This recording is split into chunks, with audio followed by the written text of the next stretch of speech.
Rebonjour les amis, vous êtes toujours avec les Gilets jaunes constituants du 91 et on est avec Thibaut au Molière, toujours dans le 91, et on parle épicerie avec cet entrepreneur local qui a ouvert son épicerie locale bio.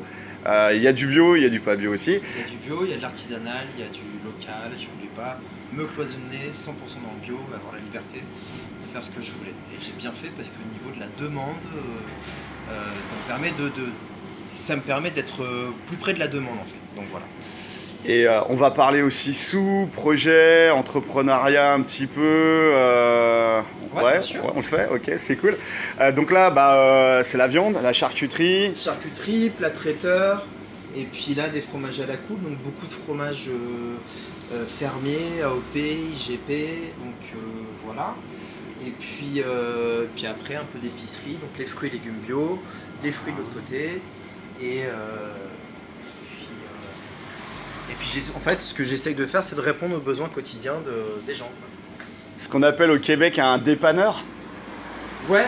Tu dépannes les gens. Ouais. Mais j'espère d'être plus qu'un dépanneur, et puis après heureusement j'ai des gens qui font toutes leurs courses quasiment, j'ai des gens qui me disent on va plus au supermarché, on fait toutes les courses chez toi.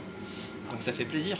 Et après si on réfléchit on va dire ah mais c'est trop cher. Ouais mais en fait pas forcément, parce que si on consomme mieux, on achète moins, mais on consomme mieux, on mange de meilleure qualité. Si on baisse la quantité de viande, mais qu'on mange de la meilleure qualité, on s'y retrouve. Et si au lieu de faire un plein, on pousse son caddie comme un gros bœuf dans les supermarchés le samedi, et ben au contraire, on va à deux pas de chez soi, on fait marcher des commerces locaux, où c'est des petits entrepreneurs qui mouillent leur chemise et chaque semaine, chaque jour. Et puis si on fait des courses tous les jours, on risque de, on va faire moins de gâchis. On va faire moins de gâchis, on va moins acheter, donc on va consommer tout de suite ce qu'on vient d'acheter, et puis le lendemain on y retourne, et puis ça permet de faire des rencontres, etc. etc. Donc voilà. Et donc un petit commerce comme ça, 5 clients de plus par jour, ça permet juste la pérennité de l'entreprise. Donc il suffit de, après ça dépend de chacun, mais il suffit de pas grand chose en fait pour faire changer les choses. Et puis ce qu'on dépense d'un côté, on ne dépense pas de l'autre, et puis de l'autre, c'est des gros actionnaires qui... On connaît le problème quoi, donc voilà. Qui sont bien gavés avec le CICE, qui ont viré des gens, qui ont mis des grosses dividendes. Bref, toujours les mêmes qui écrasent le peuple. On va parler un petit peu sous rentabilité si tu veux. En France c'est compliqué, hein, parler sous et rentabilité. On joue le jeu avec ça, ouais, ok, excellent. Aucun problème avec ça, je m'en fous. Tu sais qu'il y a quand même, on fait partie d'une génération qui rêve de marcher 7 minutes pour aller au travail, qui rêve de vivre dans un lieu, dans un cadre plutôt apaisé, dans la nature, enfin proche de la nature, dans des vieilles pierres, etc. C'est le rêve quand même de beaucoup d'entre nous. Hein, C'est le rêve, mais après j'ai pas choisi du tout la solution la plus simple. C'est-à-dire qu'aujourd'hui d'être salarié c'est beaucoup plus simple que de mettre les 10 000 euros qu'on avait d'économie et puis de dire bon voilà ça passe ou ça casse quoi. Donc, alors attends, oui, là tu es en train de faire rêver du monde, c'est pas 10 000 euros sur la table pour monter tout ce projet là. Non, alors le projet, donc on va en parler concrètement, le projet en tout là il fait 82 000 euros. 82 000 euros. Sachant que j'ai refait toute l'électricité, on est reparti d'une pièce à vide, et on a tout cassé, on a tout remis à plat, on a remis des plaques de plâtre, on a remis de la peinture, et puis après il y a eu l'investissement du matériel, l'investissement du bois pour que ça fasse joli, mais après on peut faire un projet pour moins cher, et on peut faire aussi un projet pour beaucoup plus cher, quoi. Mais quels sont... Ah, ça y est, on a repris la connexion. On avait un petit problème de Wi-Fi. Donc, juste sur la dernière phrase. Ouais, donc en fait, c'est le business plan qui va dire si c'est faisable ou pas. Voilà, moi je pense que 2000 habitants pour faire des produits frais, ça reste une taille critique. Donc voilà. En dessous, c'est pas la peine. Après, si en dessous, ça peut être la peine si tout le monde joue le jeu dans le village. T'as 1000 habitants, mais tout le monde y va, et ouais, ça peut éventuellement le faire. Mais après, il y a plein de choses. On peut faire des prêts participatifs. Hein, tu sais, on peut demander de l'argent à prêter auprès des particuliers qui peut peut-être entre guillemets, les obliger à venir. puisqu'ils vont mettre des sous. Une sorte de Tipeee ou de choses dans le genre, ouais, c'est ça? voilà, faire de l'actionnariat citoyen si tu veux, enfin, voilà. Voire coopérative, limite. Ou coopératif, ou une association, ou voilà. Il y a beaucoup de possibilités, donc voilà. Au niveau, Scope, société coopérative. au niveau stock, t'en as pour combien? Grosso modo, vu d'hélicoptère, t'en as pour combien en euros? Entre 10 et 12 000. D'accord. Au niveau, là, tu as des armoires frigorifiques. T'en as pour combien de matériel trancheuse, etc. Grosso modo, t'en as pour combien de matériel pour la charcuterie, pour le fromage, pour les produits frais? Il y a des yogourts, hein, il y a plein de choses, il y a tout en fait. Ouais, Hein. 6 000. Donc là, il y en a pour 6 000 euros. Ok. Tu vois, à peu près. C'est juste pour donner 5 000. des briques hein, de réflexion. Tu vends aussi du vin, du cidre, Voilà. cidre fermier, Cidre fermier, ouais. du vin. Du vin, évidemment, donc évidemment pas local parce qu'il n'y a pas de vigne en région parisienne. Mais voilà. Mais après, moi j'ai une base article de 3500 produits sur une petite épicerie de 60 mètres carrés. Donc en fait, dans les 3500, j'ai pas tout là, mais j'ai tenté beaucoup de choses. J'ai changé mon fusil d'épaule par exemple sur les fromages. Je faisais que des fromages bio, aujourd'hui je fais que des fromages AOP, IGP. Voilà. Après, derrière le bio, ça veut pas dire forcément éthique. Éthique, ça veut pas dire forcément que derrière, quand on achète du bio espagnol, ça veut pas dire que les salariés derrière vont bien le payer. Le bio, par exemple, n'est pas une promesse de plein de choses, c'est juste une méthode de production. Mais derrière le bio, on va dire ah, c'est pas bio parce que ça vient de loin. Si, c'est bio parce que la méthode de production est bio, mais après, oui, effectivement, ça peut venir de Chine, ça peut venir de voilà. D'accord. Donc voilà. Après, si vous voulez consommer pas de produits qui viennent de loin, ben on réfléchit. Est-ce que je continue à manger de l'ananas, des mangues, des bananes? La banane, c'est quand même le fruit le plus vendu. Est-ce que je continue à consommer du café, du chocolat? T'en fais toi de la banane ici? Bien sûr. Ah oui, bien sûr. Ok. Mais voilà, après, parce que souvent on dit ah oui, mais c'est pas bio, c'est pas ci, c'est pas ça. Ça vient de loin, ça vient d'Italie, ça vient d'Espagne, moi je veux pas acheter. Et puis derrière, on va continuer à manger des bananes, du café, et voilà.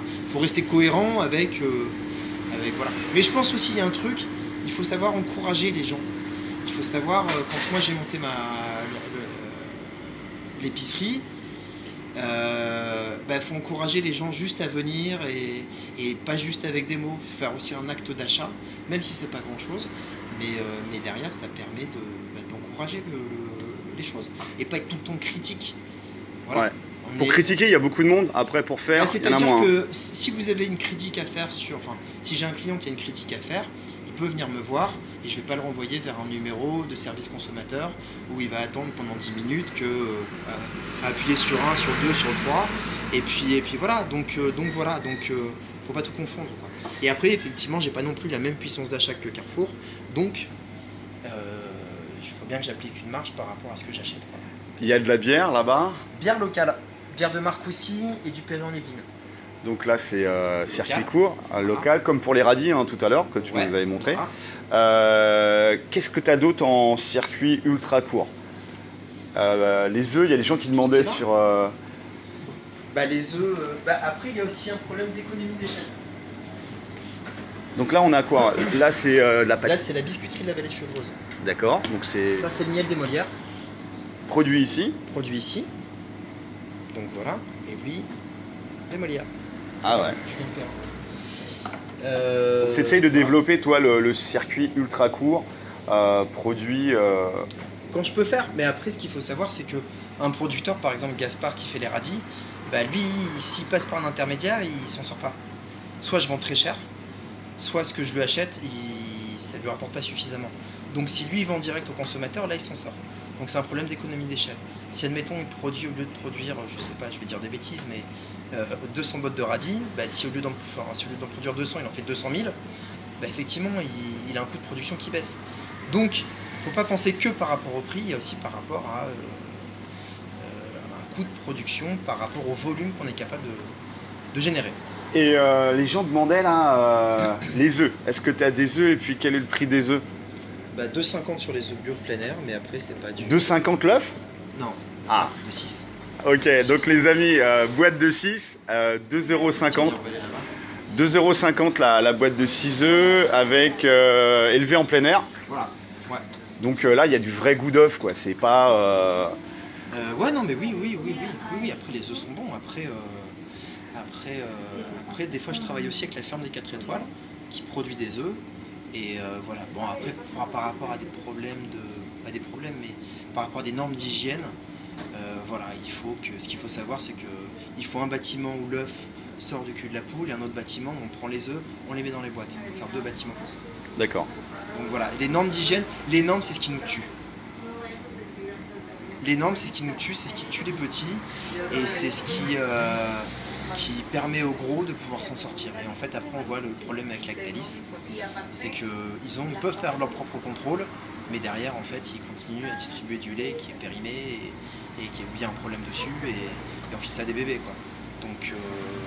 Donc voilà, donc en fait, on fait tout pour écraser les petits avec des normes européennes, etc. Oh là, je sens poindre une petite critique sur la bureaucratie démocratique et européenne. Voilà.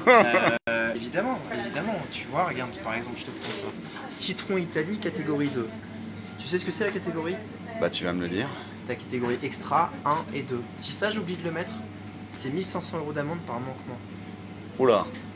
Ah oui, donc ta rentabilité, là, c'est fini, quoi. Donc moi, j'ai eu j'ai eu quelques manquements, j'ai échappé à 48 000 € d'amende. 48 000 € d'amende, c'est la taille du projet, c'était 52 000 le projet. Juste parce qu'il n'y a pas cette information. Mais cette information qu'on ne donne pas au consommateur, le consommateur ne sait pas ce que c'est. Tu vois le paradoxe? C'est-à-dire qu'on t'impose des choses, on ne sait pas ce que c'est, mais il faut le mettre. Mais voilà. Et donc, alors, je vais informer. Catégorie extra, ça veut dire que le produit, il a 0 défaut, il est parfait. D'accord? Catégorie 1, il y a quelques défauts. Catégorie 2, il y a encore un peu plus de défauts. Il y a jusqu'à 5% de défauts sur le produit. Mais défaut visuel, c'est du défaut visuel. C'est purement esthétique, visuel. On ne parle pas du tout du pesticide qu'on va foutre dessus, etc. Ça rentre même pas en ligne de compte. D'accord. Et là, ils sont prêts à te Donc à moi, traqueter. J'ai catégorie 2, voilà, qu'on essaye de mettre. Puis des fois, on se dépêche de faire les prix et on oublie de le mettre. Elles sentent bon tes pommes. Elles sentent bon tes pommes. Donc voilà. Les pommes, elles viennent de France. Ouais, les noix aussi. Là, malheureusement, des poires françaises, il n'y en a plus. On bascule sur de la hollandaise.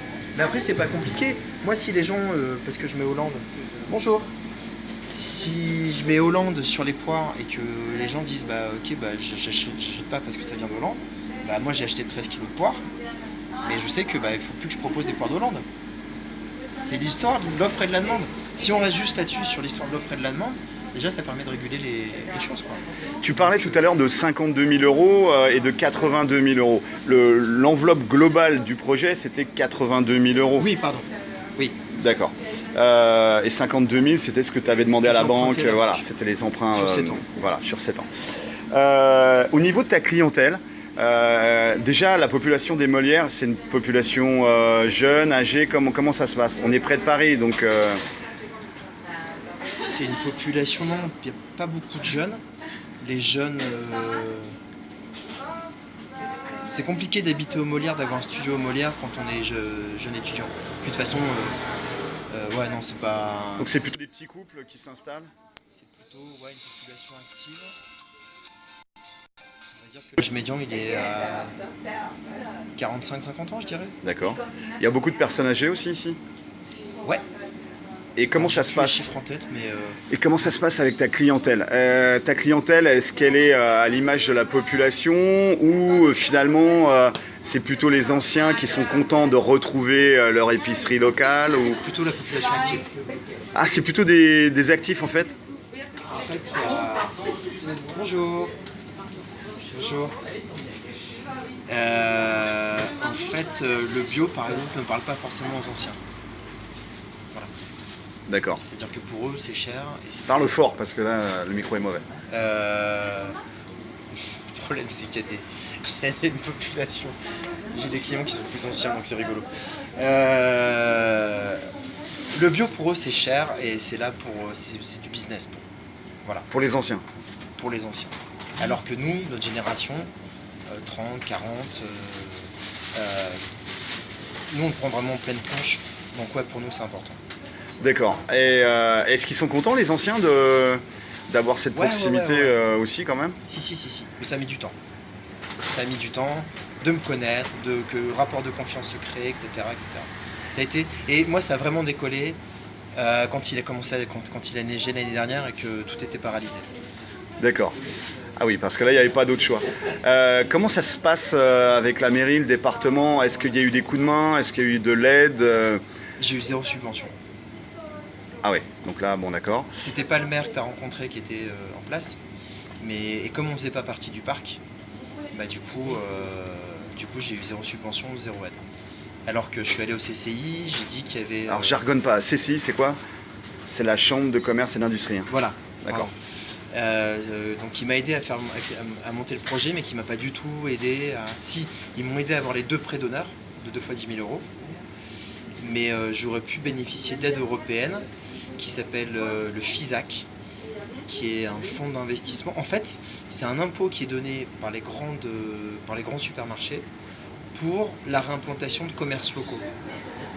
Et bah pour tout le monde, personne ne savait me renseigner pour toucher ces aides-là. Alors c'était vraiment c'était pile poil ton projet? Les critères, c'est... À bientôt, merci. Les critères d'attribution, c'était commerce local, donc qui fasse pas concurrence, donc il n'y avait plus rien. Dans un village de moins de 3000 habitants, ici c'est 2000 habitants. Et voilà, et donc c'est peut-être une enveloppe de 10 000 euros. Donc c'est toujours ça que j'aurais pu ne pas emprunter à la banque. C'était un prêt à taux zéro? Et c'était une subvention. Ah oui, d'accord. C'était une subvention qui aurait pu se monter à 10 000 euros, qui comprenait donc aussi la rénovation des locaux. Donc c'est ce qui a été le cas. Là, la vitrine, elle date de la création de l'épicerie, c'est moi qui l'ai financée. Donc derrière, j'ai emprunté sur les marchés financiers. Et derrière, c'est sur les marchés financiers qu'il faut que je rembourse. Est-ce que tu es rentable? Est-ce que tu en vis maintenant? Aujourd'hui, oui. D'accord. Aujourd'hui, oui. Et puis, du coup, j'ai une employée. Et voilà. Mais moi et une employée, on reste quand même sur le fil encore. D'accord. C'est juste. S'il y a un appel, c'est 5 clients de plus par jour, ça peut faire la différence. Ça peut tout changer, ouais. Et tu as ouvert la boutique il y a 5 ans? 2013. Décembre 2013. Décembre 2013. Je suis dans la 6e année, ouais. Et c'est à la 6e année que tu arrives, 5e, 6e? C'est quand il a neigé l'année dernière, je sais pas si tu te souviens, mais les camions étaient bloqués. Donc les supermarchés n'étaient pas approvisionnés. Il y a plein de gens qui ne sont pas allés bosser. Donc ils n'avaient pas les courses dans le frigo, ce qu'il fallait. Et je pense que là, ils se sont dit, j'ai pas le choix, je vais y aller. Et puis finalement, ils se sont dit, finalement, c'est peut-être pas si cher que ce qu'on pouvait penser. Parce que le fait que ce soit écrit épicerie fine, ça bloque, ça a bloqué en tout cas. Et puis ils se sont dit, finalement, c'est pratique, finalement, c'est bon, finalement, ça reste correct au niveau des prix. Et voilà. Mais c'est toujours l'histoire de l'offre et de la demande. Et par rapport aux autres commerçants, ça crée une dynamique, le fait que toi, tu te réinstalles ici? Moi et le boulanger, ouais, tout à fait, ouais, carrément. Il y a le boulanger qui a eu la même démarche que toi en même temps? Ouais, on a rouvert la même semaine. Il est ouvert le 3 décembre, j'ai ouvert le 5 décembre. Et donc là, comment ça se passe au niveau des Molières? Il y a 2 commerces qui rouvrent, et primordiaux, hein. On a la boulangerie et puis... C'était rigolo parce que les gens se disaient, Madame Machin, Monsieur Untel, comment ça va? Et puis voilà, donc ça recrée vraiment quelque chose, quoi. Donc, et c'est ça qui est super important, c'est le lien social. C'est-à-dire que si vous commandez comme des bœufs sur Amazon où le mec est milliardaire, il n'y a plus de lien social. Vous allez être livré par un pauvre gars qui est payé au SMIC et qui a une tournée de malade, et puis vous allez gueuler parce qu'il a une demi-heure de retard ou une demi-journée de retard, mais le pauvre gars il peut rien. Alors faites vos achats, allez voir les produits, et ça peut changer beaucoup de choses. Il suffit de pas grand chose en fait, je pense, pour faire changer les choses, quoi. Merci pour toutes ces informations. Je suis certain que ça a intéressé beaucoup de gars qui sont sur des idées de projet ou Moi j'ai encouragé par mon business plan, parce qu'après je l'ai donné. Ah, t'as donné ton business plan? Je l'ai donné, après c'était... Voilà, j'en avais plus besoin, puisque le business plan te sert pour aller voir le banquier, pour aller voir... Pour aller voir chaque acteur qui va t'aider à monter le projet. Puis après, je l'ai donné mon business plan. Et donc, il y a une épicerie à Saint-Arnoux, dans les Yvelines, qui a ouvert, qui s'appelle Les 4 Saisons. Et il y a dans le 80... 11. Bref, il y a une fromagerie qui a ouvert. Pareil, c'est basé de mon business plan. Et par contre, lui, il a fait une fromagerie qui est magnifique. Et j'ai perdu le nom de la ville, mais ça va me revenir plus tard. Donc s'il y a des gars qui sont en Ile-de-France... Lancez-vous, faites votre projet, faites votre business plan. Puis après, ça va répondre à beaucoup de vos questions. Et puis voilà, est-ce que je me lance, est-ce que je me lance pas c'est ça à vous de faire. Et ben limite, il passe à te faire un petit coucou. Avec grand plaisir. Alors ça c'est quoi? Oh, c'est la Grainothèque. Énorme. Grainothèque, alors là c'est la deuxième partie, on n'est plus dans l'épicerie, on va parler Grainothèque. Bon écoute, on va continuer, on a encore la connexion, donc c'est bon. Alors Grainothèque. Merci beaucoup. Alors qu'est-ce que c'est qu'une Grainothèque? La Grainothèque en fait, alors moi je prête juste un plan de mur, c'est-à-dire que je ne le gère pas. Les gens viennent, déposent, ils écrivent ce que c'est comme graine, l'année. Et donc voilà, là il y a de l'amaranth bio, de la butternut, ça c'est de la courge. Ouais. Et donc en fait les gens déposent. Alors l'idée c'est que si vous prenez une année, l'année prochaine essayez de reposer des choses, que ça fasse un troc. Et puis après ça s'autogère tout seul. Donc voilà, moi j'ai juste prêté un plan de mur. Au début on voulait faire ça à la médiathèque, la Grainothèque à la médiathèque. Et puis la médiathèque n'étant pas ouverte tout le temps, j'ai dit moi vu que j'ai des horaires plus étendus, je peux prêter un plan de mur sans problème. T'es ouvert de quelle heure à quelle heure? C'est quoi tes horaires? Je suis ouvert du mardi après-midi au dimanche matin. Et de quelle heure à quelle heure? 7 jours sur 7. Et de 9h à 13h, et de 15h30 à 19h30, et de 10h à 13h le dimanche matin. Ah, pour nos amis qui veulent passer. Mais dis-moi, l'histoire de la Grainothèque, tu fais pas trop plaisir à Monsanto là, parce que tes graines, elles sont pas calibrées, elles sont pas vérifiées, elles sont pas normées. C'est des semences paysannes, ça. Ouais. C'est des gars qui font pousser ça dans leur champ. C'est interdit ça, monsieur. Alors, qu'est-ce qu'elle en dit la réglementation de nos chers démocrates européens? C'est interdit de vendre, mais c'est encore possible d'échanger gratuitement? Je sais pas, franchement, j'ai signé une pétition là-dessus, sur change.org. Après, j'ai pas suivi l'issue de l'histoire, quoi. Si on gagnait ou pas le truc. Mais c'est scandaleux, quoi. Je veux dire, c'est complètement scandaleux. Et regarde, on en revient aux histoires de normes. Ouais. On en revient toujours aux histoires de normes. Eux, ce qui les intéresse, c'est nous vendre des plans qui sont soit greffés... Des connards dans des bureaux qui disent, ça c'est la norme, ça c'est pas la norme. Et puis voilà, et puis donc on va étrangler les petits. Donc toi, petit paysan du dimanche, t'as pas le droit de revendre tes graines. Voilà, c'est l'idée.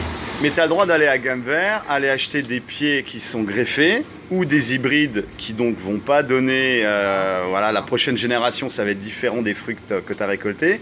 Et donc là, c'est une véritable... J'avais fait des potimarrons. C'était des potimarrons locaux, semences paysannes, et en fait chaque année ils replantaient ces potimarrons. Et en fait ils récupéraient les plus beaux potimarrons pour récupérer les graines de ça. Et en fait il avait une culture qui s'améliorait d'année en année. C'est-à-dire que si on laisse faire les choses, on fait juste une sélection comme ça, on prend les plus beaux et puis on fait une sélection finalement naturelle. Après je suis pas un expert sur la question, mais en fait il disait qu'historiquement il avait un goût qui s'améliorait d'année en année. Donc voilà, une bonne initiative, c'est génial. C'est marrant, tu sais, on a fait sur notre rond-point, on a fait aussi des bourses aux graines. Ouais, tu m'as dit, ouais. Et c'est marrant, et dans l'Essonne aussi, il y en a d'autres qui font ça. Mais c'est pas tout, les amis. Il y a une énorme surprise qui nous attend. La monnaie locale. Énorme. Vous avez bien entendu, de la monnaie locale. Donc Thibaut, en plus d'être entrepreneur, d'avoir rouvert un petit commerce local, de faire de la Grainothèque, donc avec cette vision du bien commun et de sauver les semences paysannes, la diversité génétique de nos plantes de jardin. Et Thibaut, il est aussi là-dedans, dans de la monnaie locale. Adhérent de l'association qui gère la monnaie locale, qui s'appelle La Racine. Et qui permet en fait d'encourager l'économie locale. C'est-à-dire que moi je vais collecter de la monnaie locale, d'accord? Je la collecte et après je me dis tiens, où je peux la dépenser? Et je vais aller la dépenser chez mes commerçants situés à côté, quoi. Et alors, ta monnaie locale, en fait, c'est adossé à une association. Ouais, c'est l'association La Racine qui gère ça. Et toi, tu fais partie de cette association-là. Avec le maire Yvan Lubraneski. Le maire qui est très impliqué dans tout ce qui est démocratie directe, participative, horizontalité en fait de la démocratie. Et là, on peut voir que cette monnaie locale, bah nous, c'est marrant parce que on voyait ça comme des jetons de Monopoly ou c'est des billets de Monopoly, mais en fait, c'est des billets qui sont, on dirait, des billets de banque avec. Alors c'est du papier spécial, c'est du papier spécial pour billets. Donc voilà, après on peut les retourner. Hein. C'est comme les billets sont super beaux quoi. Donc ici, bah, ceux qui connaissent la vallée de Chevreuse, excuse-moi, ceux qui connaissent la vallée de Chevreuse, ils reconnaissent le château de la Madeleine. Donc voilà, donc là il y a vraiment une identité très forte en fait derrière ça. Et c'est-à-dire que moi je vais en collecter, je vais me dire tiens où je peux la dépenser. Donc je peux la dépenser forcément dans mes commerces locaux. Donc que ce soit de l'artisanat, que ce soit le médecin, un comptable, que ce soit... Le médecin accepte la monnaie locale ? Bah après chaque médecin est libre d'accepter ou non la monnaie locale. C'est pas obligatoire. D'accord. Mais en fait, entre professionnels, c'est un petit peu je viens chez toi, tu viens chez moi. Et donc si chacun, plus il y aura d'échanges entre nous, plus on va multiplier les échanges entre nous, et c'est ça qui va créer la richesse. Alors là, c'est quand même extraordinaire parce que les amis, on a en face de nous un entrepreneur qui est aussi banque centrale. Il y a création de richesse ex nihilo. Comptoir d'échange. Juste pour revenir un petit peu, et après on va essayer de poser, les amis, poser aussi des questions. Arrêtez de parler des œufs, là on essaie d'avancer sur la monnaie locale. Déjà, c'est juste examiner les billets. Il y a des billets de 1, de 3, de 5 et de 10 et de 20. 20 et 50. Et 50. J'en ai pas des 50, mais... et alors ces billets, ils sont vraiment de très bonne facture. Il y a un filigrane. Il y a du 3D, voilà, un beau billet de 50. Donc il y a un toucher qui est 3D, c'est ça ? Ouais, il y a... Comment on appelle ça ? Gaufré, il est gaufré. Il est gaufré. Avec le RA de la racine. D'accord. Quand on le met à la lumière, qu'est-ce qu'on voit ? On voit des choses en transparence ou pas ? Ouais. Alors, peut-être pas sur ta vidéo, mais...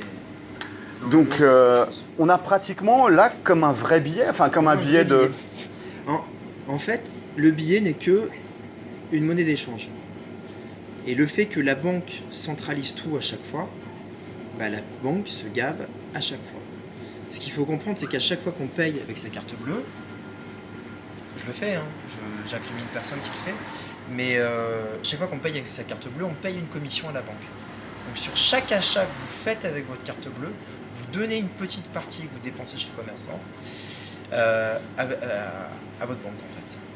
Alors moi, imaginons que je viens de m'installer au Molière, la ville me plaît, une petite ville, il y a des petits commerces, etc.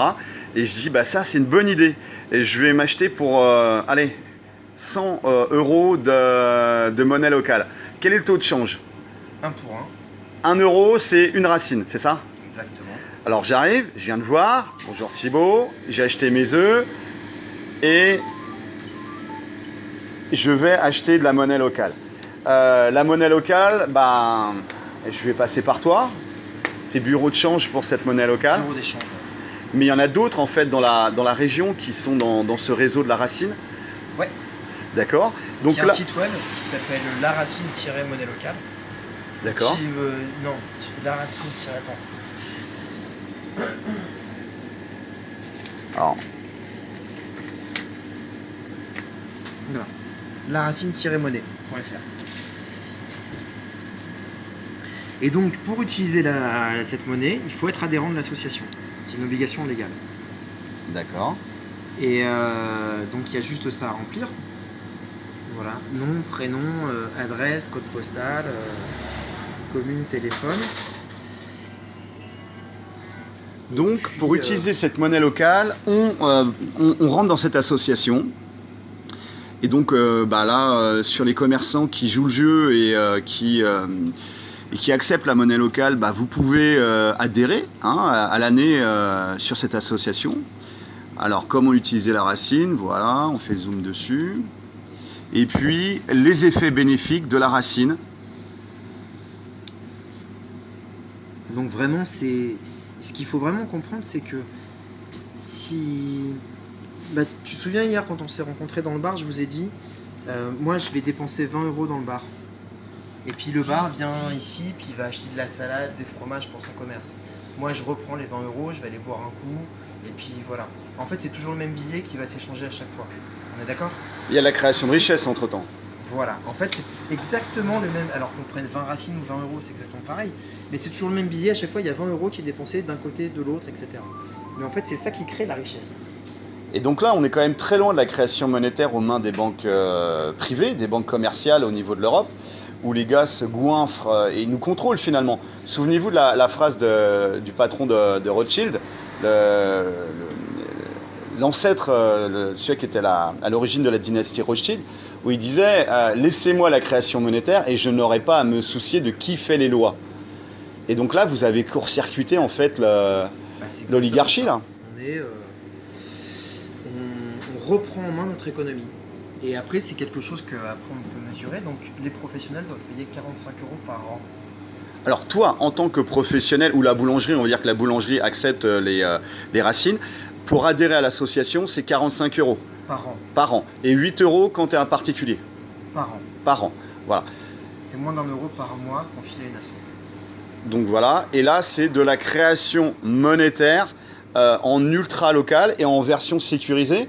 Parce que là, vous êtes passé... Après, ce qu'il faut savoir, c'est que derrière, cette commission, elle va servir donc à payer... Enfin, l'adhésion va servir à payer la réédition de nouveaux billets. Donc on a eu des subventions et tout avec le parc, donc un papier spécial. Voilà, il a fallu payer tout ça. Et puis après, le site web aussi qu'il a fallu payer, qu'il a fallu créer. Et donc voilà, tout ça, ça coûte un peu d'argent. Et donc par contre, le professionnel, lui derrière, il a un référencement qui est local. Prenez par exemple un petit artisan qui va peut-être aller régulièrement sur Paris pour trouver des chantiers. Admettons s'il dit, tiens, je prends la monnaie locale, j'essaye, ça me coûte 45 euros par an, j'essaye.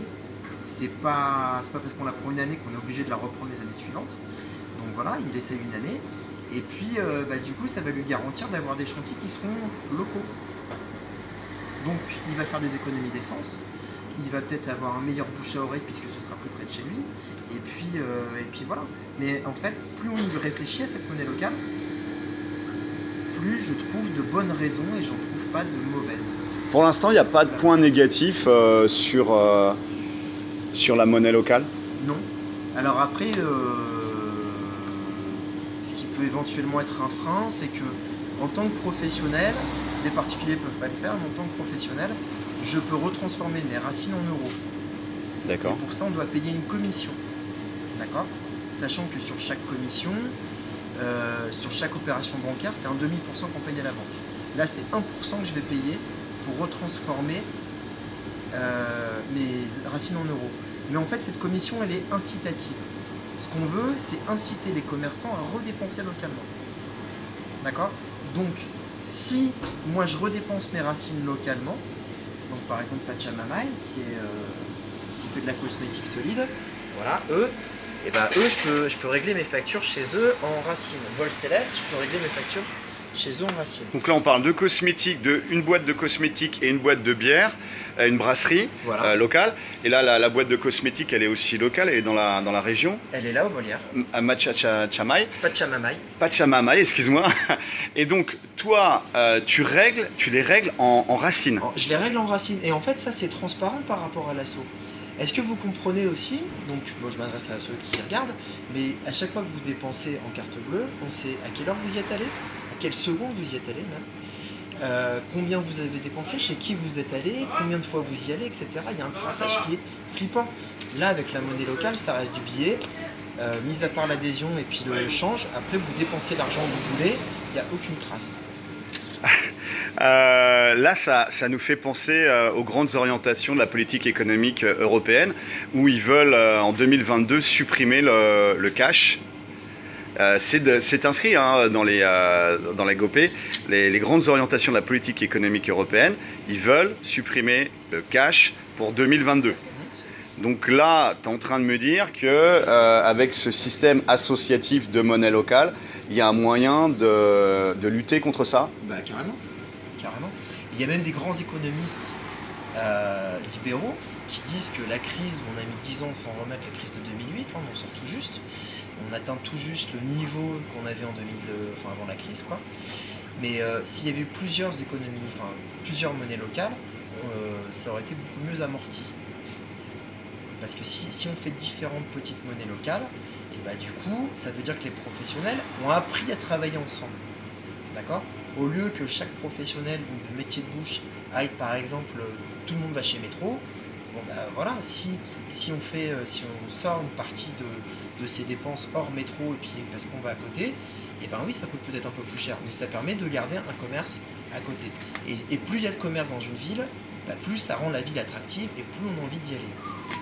Donc là, il y a une idée qui est en train de venir, c'est le challenge vivre un mois en monnaie locale intégrale, c'est-à-dire produire, on va dire, le gars qui produit des radis ou des œufs. Le challenge, c'est voilà, j'ai mes œufs, mes radis, et je vais essayer de vivre un mois entre le coiffeur, le médecin, la pharmacie, le dentifrice. Alors après, l'asso, elle est toute récente, elle est officiellement lancée depuis octobre. Donc, octobre 2018. On est à pas loin de 90 adhérents. De toute façon, c'est indiqué sur le site. 90 adhérents professionnels, j'entends. Et donc, aujourd'hui, le maillage, il n'est pas encore suffisamment fort.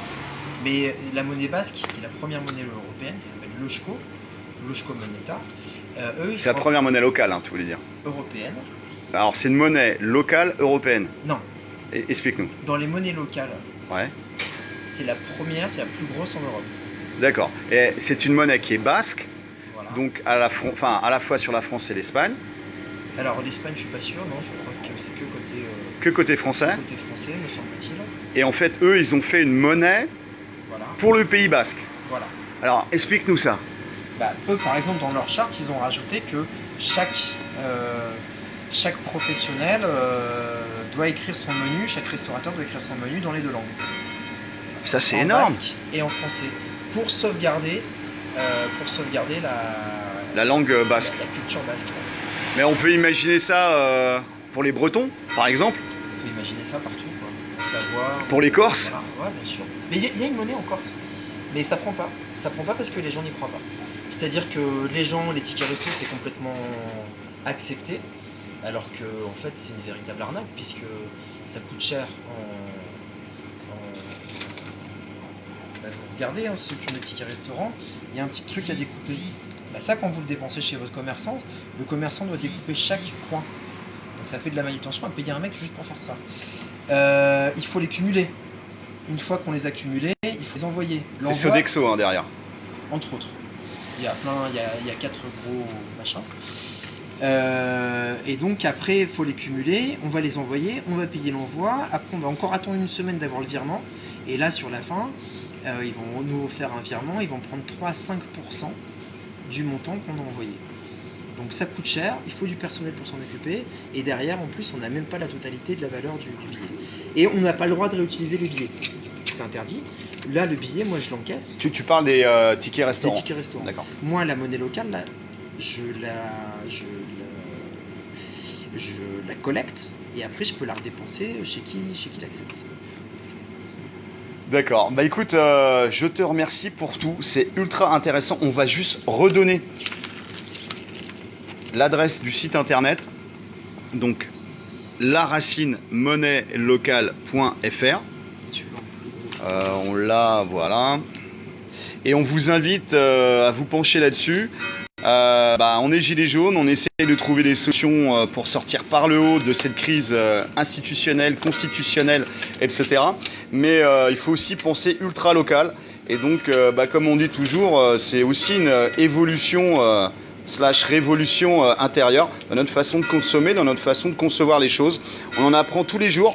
Et aujourd'hui, c'est laracine-monnaie.fr avec une structure associative et un système très jeune, puisque c'est décembre 2018, c'est ça ? Octobre 2018. Lancement officiel. Lancement officiel. Et écoutez, on est en avril 2019 et ça commence à prendre. Donc les amis, force et honneur. Et comme on dit, montez des équipes!